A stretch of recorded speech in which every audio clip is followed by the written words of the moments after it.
Parlays and player props are back for week 12 in the NFL. Today I got my 4 favorite props for Sunday, as well as a Moneyline Parlay. Last week's video went 2-2 for the props, but the Moneyline Parlay saves the day, hits again. That's 2 straight in a row. Can we hit 3 in a row?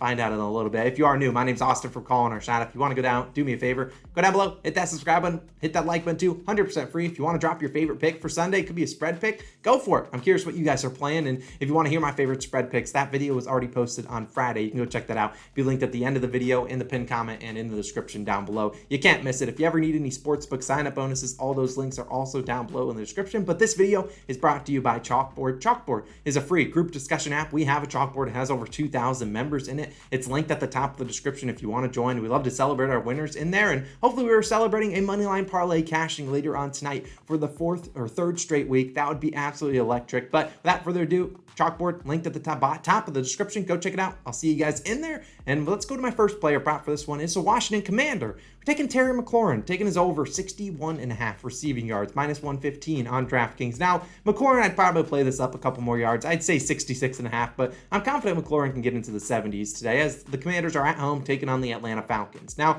if you look at McLaurin's game log, and we'll pull up the his last 5 games or so, he's been over this line in 3 of his last 5. Now, he's gone under in 2 of those games with 55 and 56 receiving yards. So he's at least getting really close to this. If you wanted to take like an alt receiving yards line, he's been pretty good. And today they're going to take on the Falcons, who have a vulnerable secondary. I mean, Falcons have allowed 15 wide receivers to have 60 or more receiving yards so far this season. That's in 11 games, so almost over 1 per game, and that includes the last 2 when they actually haven't allowed a 60-yard receiver or longer. But they played against the Bears and the Panthers, 2 offenses that, let's be honest, can't really throw the ball all too well, but the Falcons have allowed the 4th most passing yards per game this season. And while their secondary did get A.J. Terrell back, arguably their best cover corner, I still do think Terry McLaurin and his connection with Taylor Heineke is very solid. I think this might be, maybe we'll see the Commanders. The Commanders weren't even trailing at all last week against the Texans. Maybe they trail a little bit in this game against the Falcons. Either way, I like Mr. McLaurin to maybe avenge his alum Ohio State's loss yesterday. All joking aside, I think Terry McLaurin has a pretty good day. I like his over 61.5 receiving yards. If you want to ladder it up, hopefully he gets over 100 on Sunday, but I think he has a pretty good game. He's been playing pretty well. I like his over. Now let's move on to another player prop that made us some money earlier this season,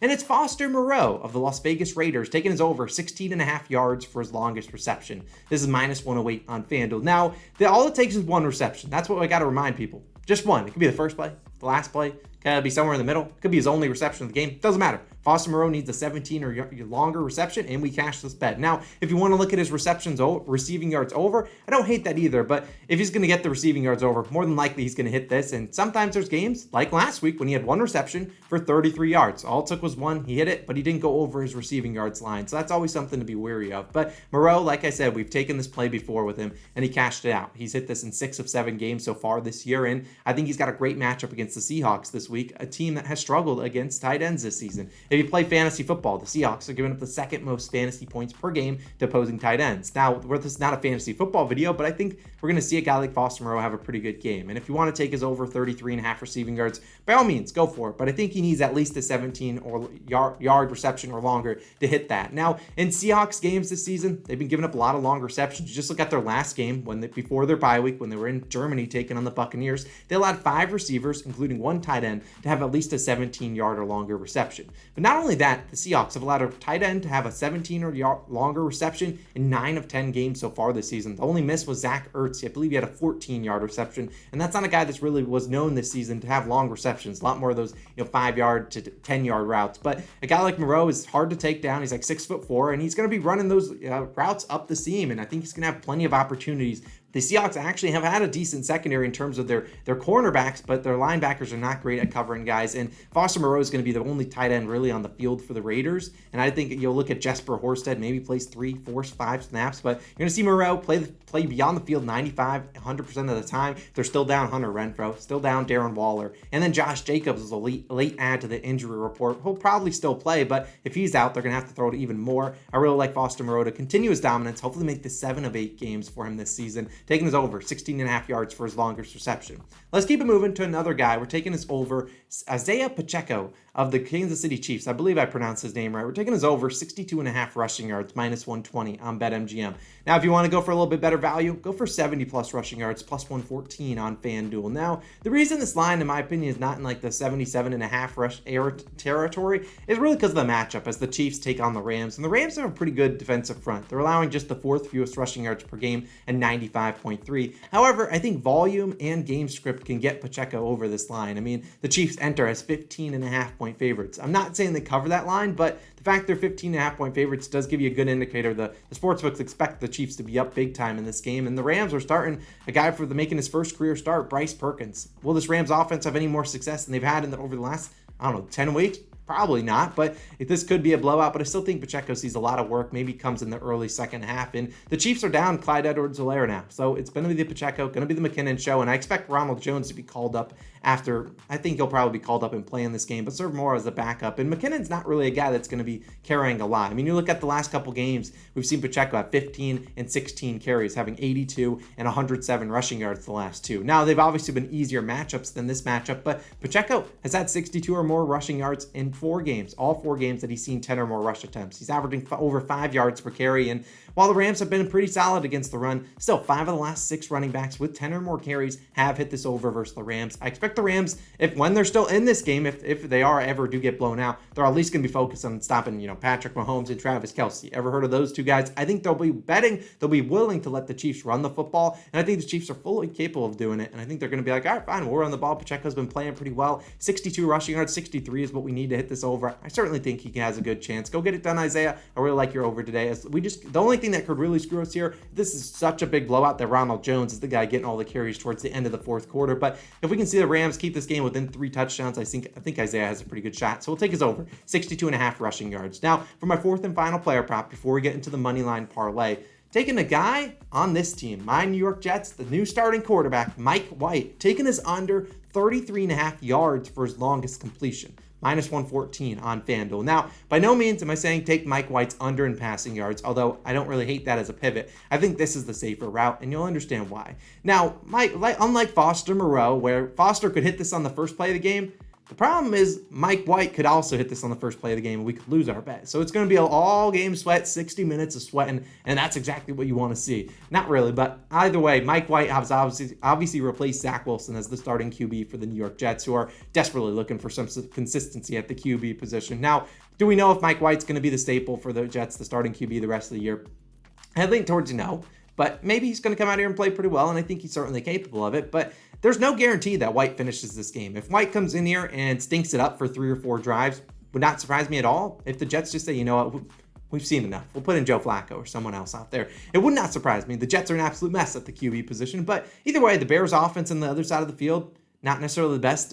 They don't have the best secondary on paper, but they're still allowing the 8th fewest passing yards per game. That's mostly due to lack of volume. They haven't seen really a lot of targets, just pass attempts against them. They do have a very slow-moving offense with David Montgomery, and if Justin Fields plays, obviously they just keep the clock running with him running the ball more often than throwing. But I don't necessarily know if Justin Fields will start on Sunday, but I don't really think it matters in terms of this prop. You look at Mike White, he started 4 games last season in replacement of Zach Wilson and Joe Flacco, and he played pretty well. His longest completion, though, went under in all 4 games. He had a 22, 26, 26, and 28-yard completion. So he was under in all 4 games. It wasn't really getting too close. These lines can sometimes come down, a yard. We could see Mike White complete a 33-yard pass, but then he obviously needs 34. Sometimes these lines are super sharp, but I think Mike White's number should be in the 28, 29.5 range, not 33.5. I mean, we've seen Mike White come out here, and what he wants to do, he wants to get the ball out of his hands quickly. He's throwing it a lot to his running backs and tight ends, and the Jets have good running backs and tight ends, good at catching the ball, and they don't have a lot of deep targets. Garrett Wilson, pretty solid, but he's not really a guy that's, known in this Jets offense is going deep and taking the top off the defense.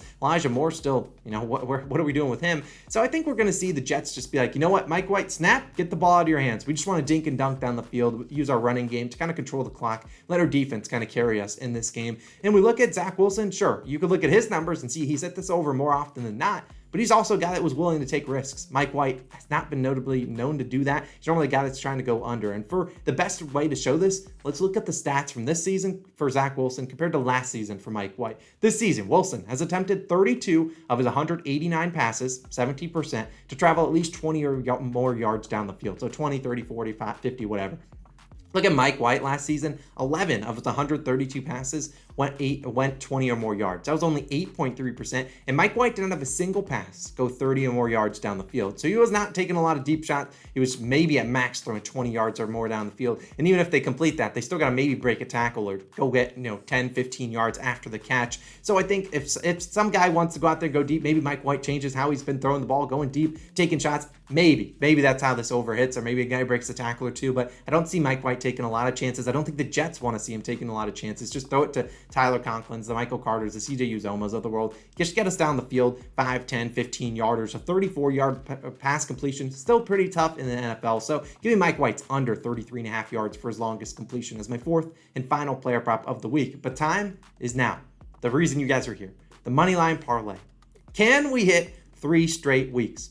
I don't really think we can, but the last 2 weeks have been plus 727, then plus 743. This week, plus 783. 5 teams, let's talk about them. We got Buccaneers moneyline, Seahawks moneyline, 49ers moneyline, Cardinals moneyline, and Eagles moneyline. The Eagles are going to take us home on Sunday Night Football. Now, I could talk about the Buccaneers as they take on the Browns. I think they can get that done. They're a reasonable 3.5, 4-point favorite. The Seahawks taking on the Raiders. We'll see if Josh Jacobs is out there for the Raiders. If he isn't, I think the Seahawks will become even more juiced, but I think they can get that done. The 49ers should be able to beat the Saints. That could be a closer game than I think people anticipate. And then the Eagles are taking on the Packers. I know the Packers have been absolutely brutal this year. I think the Eagles, they're at home. They can get it done. The Eagles had a scare last week against the Colts and obviously lost a couple weeks to the Commanders. I don't think they lose 2 in a row at home. Now, the one line here that is probably going to get a lot of criticism is probably the Cardinals, because I think people are going to be betting the Chargers like it's going out of style today. Because people think the Cardinals are the only underdog here on this 5-leg Moneyline parlay. But people think the Chargers, in my opinion, are like a 7-3, 8-2 team. They're like, the Chargers, Justin Herbert, they got Khalil Mack. They got all these guys. It's like an 8-2 team. No, they're 5-5. This Chargers team is very overrated, in my opinion.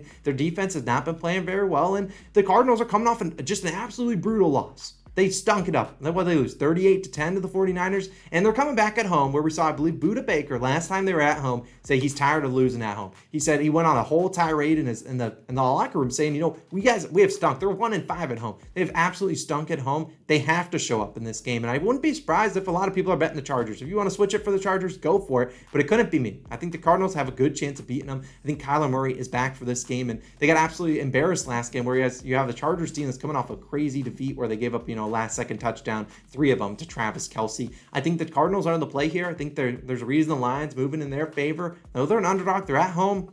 I think they can beat the Chargers. I'm just saying, call me crazy, but I think the Cardinals have a good chance of beating them. Plus 783 for 5 teams, all to win. I think they got a good chance. Hopefully it hits. If we can hit 3 in a row, we're going nuts. But let's see. If you tail me, let me know. Hopefully we can cash out. As always, it's just a money line parlay. Only put a little bit of a sprinkle on it. That's going to wrap it up this video. If you want to check out our Week 12 favorite spread picks, videos right here. Go check it out. We definitely enjoy it. And as always, if you want to join our chalkboard, it's the top link in the description. I certainly would appreciate it. We'll love to see you guys in there. Hopefully that number grows by a couple hundred today. That would be absolutely awesome. We're at 2,000. Let's try to hit 3,000 chalkboard members. Certainly appreciate it. I'm Austin, signing out. See you guys back again on Monday for Monday Night Football. Peace out.